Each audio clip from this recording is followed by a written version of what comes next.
Hello, everyone. Welcome to the Unlock live stream. I am here live every single Tuesday at 2 p.m. Eastern. If you don't know me, my name is Jessie Lang, and I help people buy 1 to 3 rental properties per month on autopilot. We use specifically the BRRRR method, which is the really core topic of what we are going over today. We are going over a case study of a real life property that I own. We purchased this year. Renovations complete. We will have it refinanced in the next 30 days. I have a really good idea of appraised value. So we are going to dig into that. Before we get started, y'all, let me know, where are you watching from? I just always love to know who is in the audience. These are super interactive. And so if you have any questions, whether you are on YouTube, Instagram, LinkedIn, Facebook, wherever you are watching this, throw the questions in the comments and I actually can see them all. So I would love to be able to answer those for you. Like I said, I teach people to buy 1 to 3 properties per month on autopilot. And I'm going to show you a breakdown of an exact deal that we would do, that I have done over and over and over to build our portfolio. So let's get into it. I'm going to share my screen.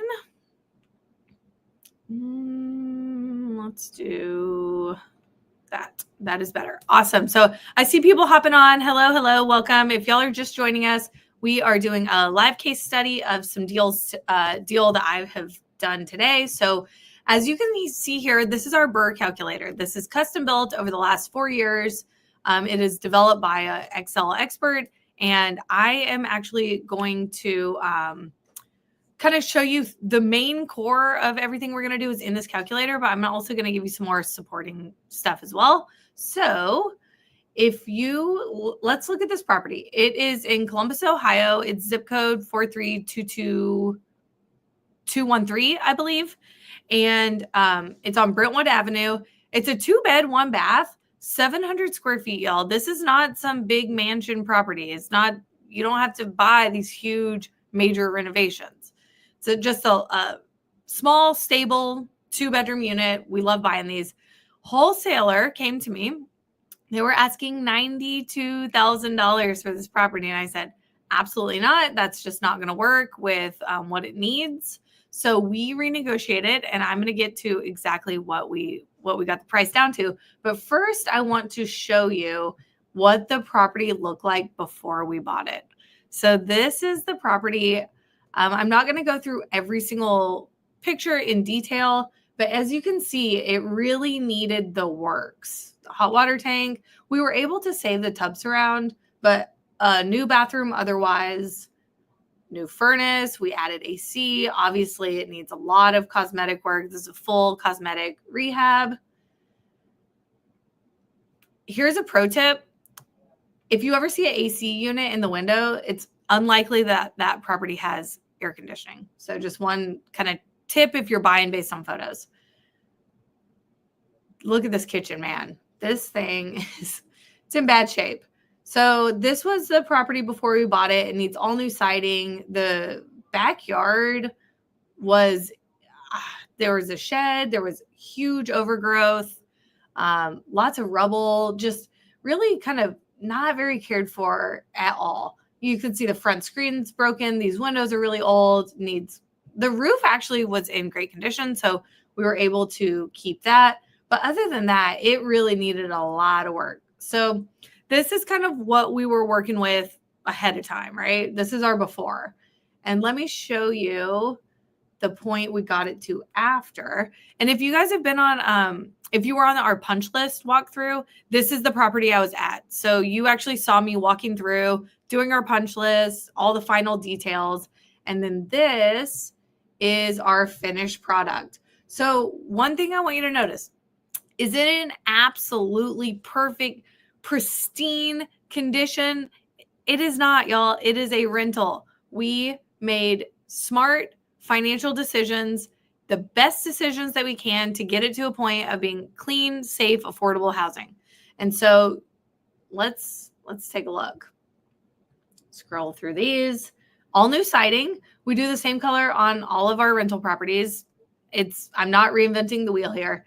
Got a little crazy with that downspout. Not really sure what that's about, but I'm not going to complain. And look at the difference in the backyard. This is just, we tore down the shed. We cleaned up all of this. The back fence was essentially falling down. So we have a whole new back fence.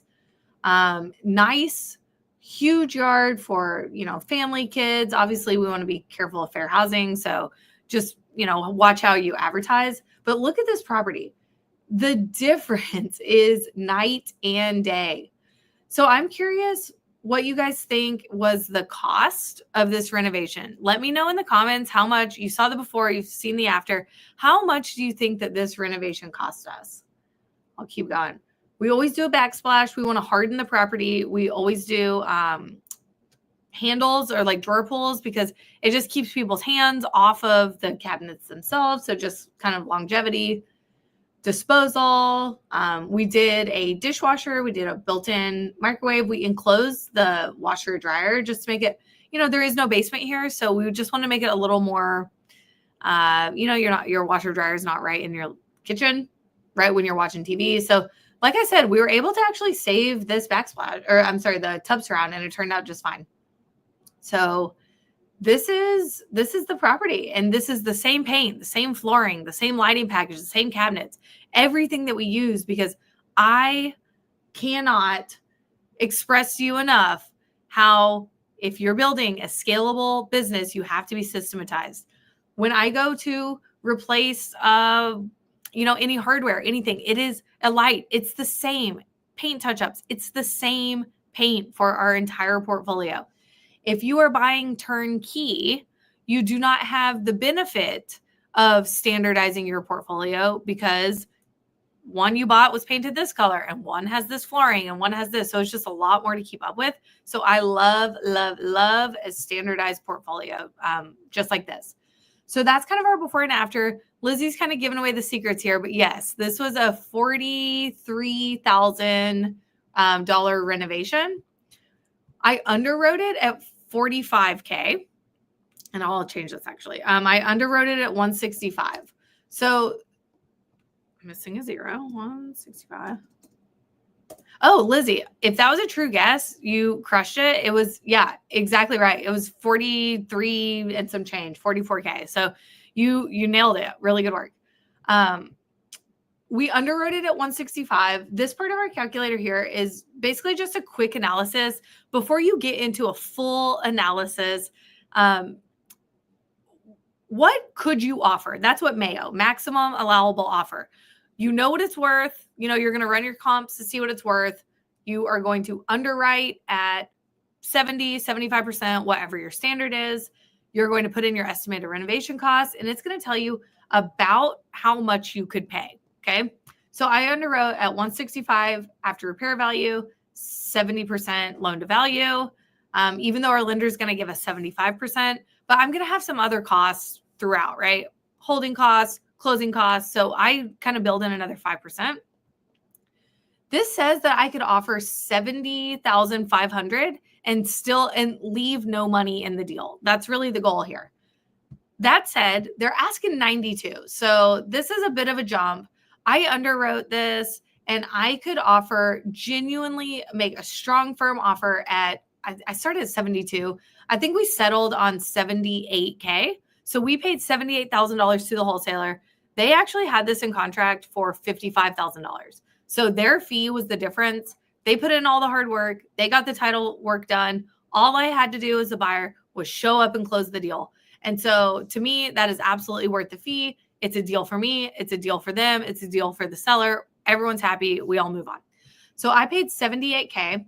I'll come back to the deal summary, but the way we're gonna go through this, I'm really just gonna walk you through our calculator. So a purchase price 78. This is a little kind of pre-calculator where it's gonna tell me based on my lender's terms, how much am I able to borrow? And then down here, I can decide as a business owner exactly how much I will borrow. So let me zoom in a little bit more. Okay, can y'all see this? Let me know if y'all can see this, or if I need to adjust in some way, but I think you can see it. So our lender standard across the board covers 90% of the purchase price and 100% of the rehab.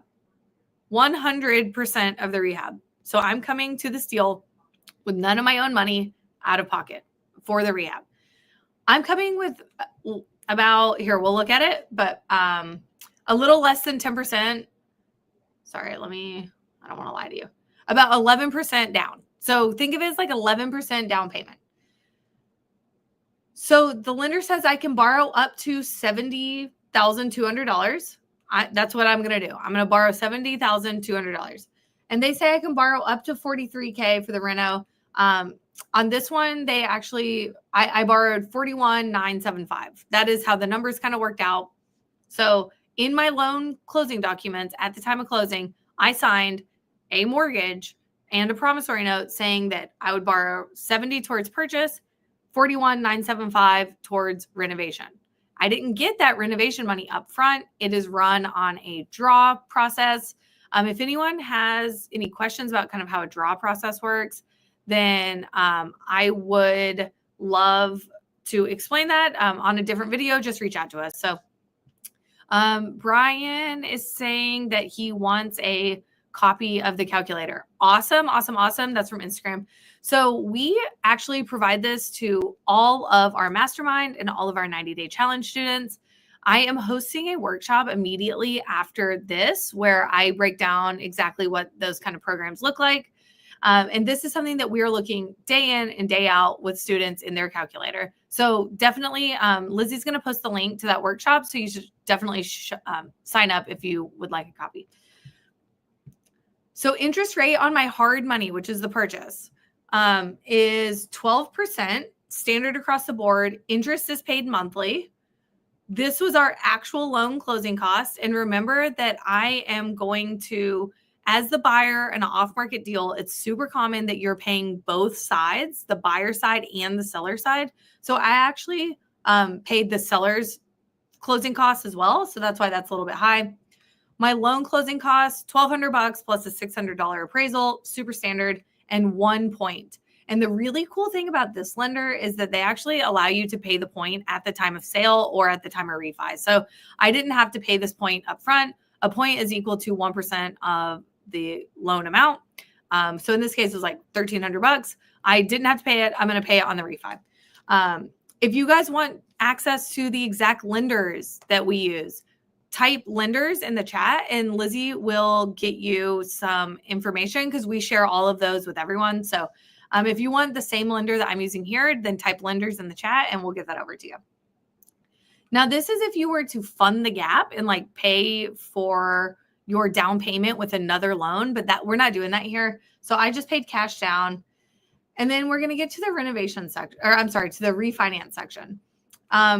I underwrote at 165 appraised value. I will say it actually appraised for 163. So it came in $2K less than I thought. Not a big deal whatsoever. Okay, cool. So some people want the lenders. Lizzie, if you can get that over, that would be awesome. Appraised value 163. We're getting a 30-year loan on the refinance. Right now I'm being quoted about 6.75. I don't have the firm exact quote on this one yet, but it will fall in this range based on other deals that we've done. 1,400 closing, 2,200 and loan closing cost.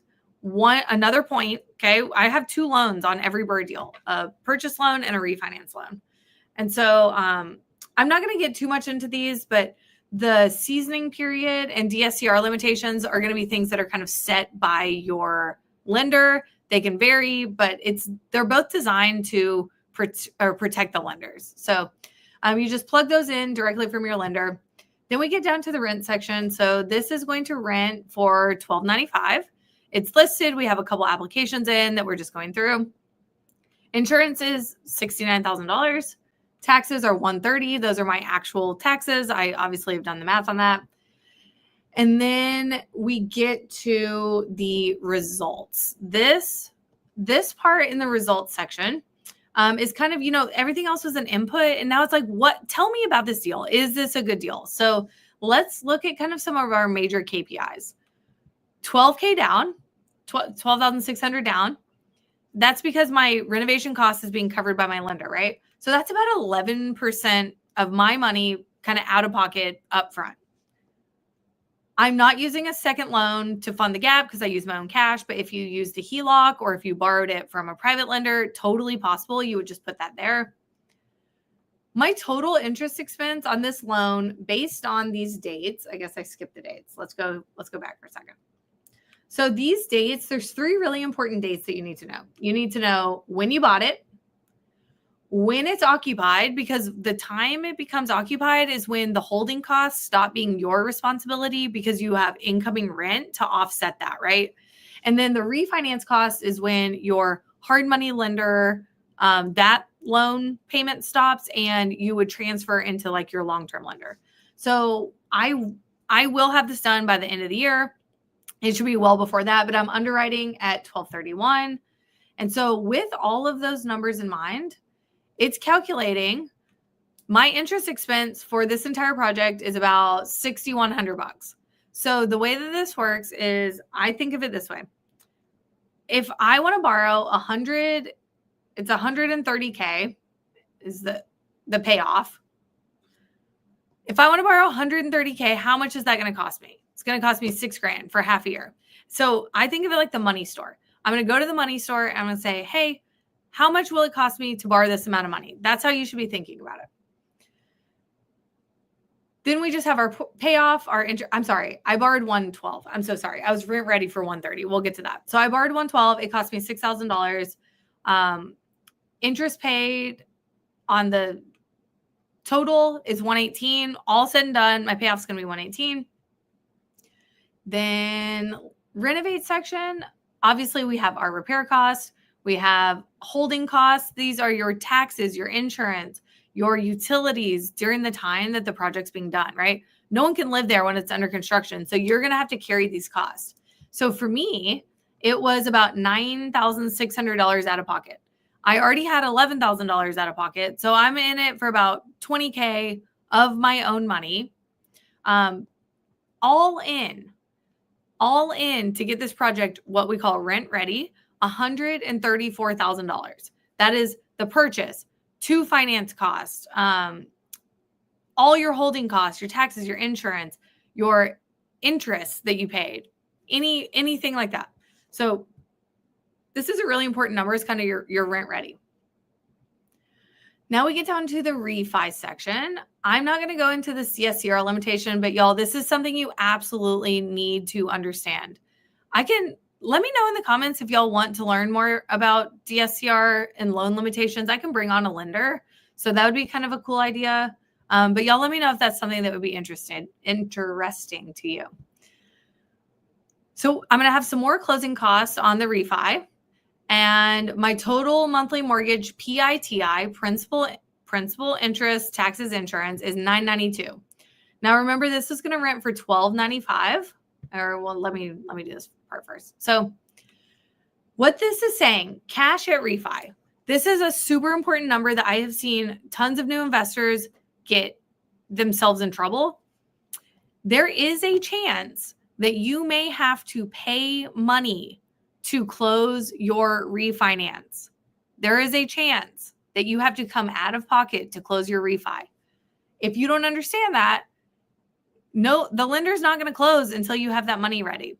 And so that case would be if you borrowed, say, 100% of the purchase and the renovation, you had no money in the deal, and you were at all in at, say, 80% loan to value, the bank will only give you 75% loan to value on the refi. So you may have to pay to close. I want to be very clear. In this case, good news is I have about $20K of my own money in at this point. So I am going to get $5,000 back at the time of refinance.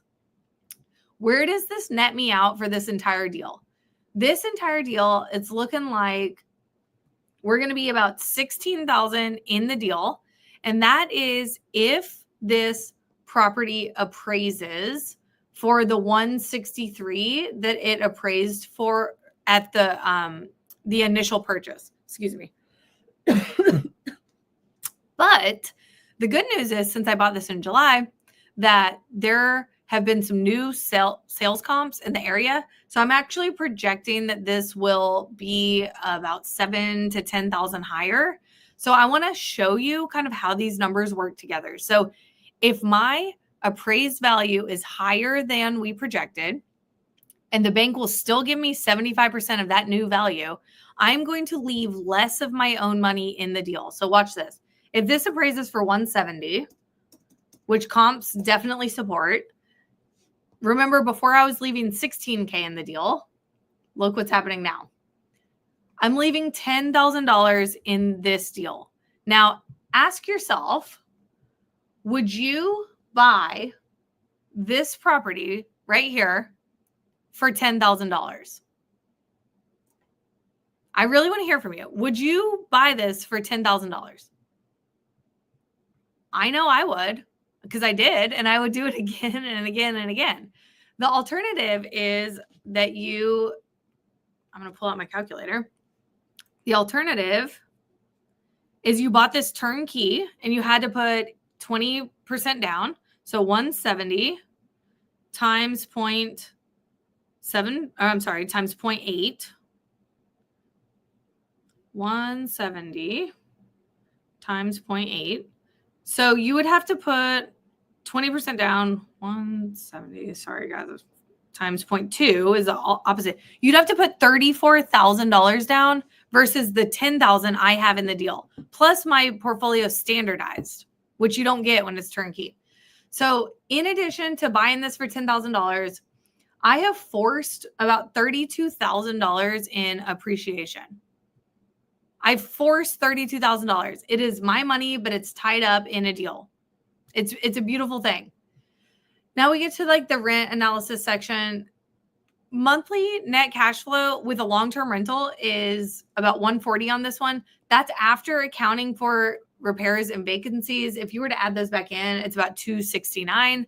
So anytime you see some TikToks or, reels of someone saying, I make $300, $400, $500 a door, ask them, are you accounting for repairs, vacancies, maintenance, CapEx? Are you accounting for all that? So this one's about 270 before or after those things. I'm sorry, before those things.